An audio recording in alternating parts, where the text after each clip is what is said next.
Guys, Victor here with Lightspeed Construction. At this other building for this apartment complex where we did some repairs. This is building A, I believe, and on this one, kind of the same deal.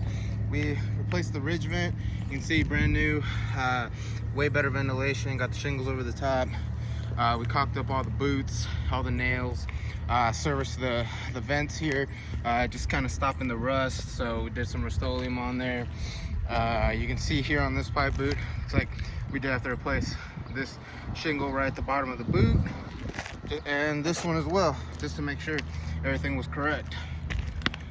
So I'll be walking across right here, and you can see on these we serviced the boots as well, and also the vents. Like I said, these vents were just starting to rust pretty good, so I just needed to stop that from happening. Looks like right here, looks like it got marked that there was like a hole right there, so we serviced that.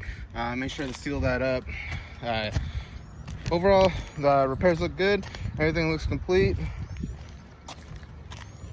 All right, thanks guys.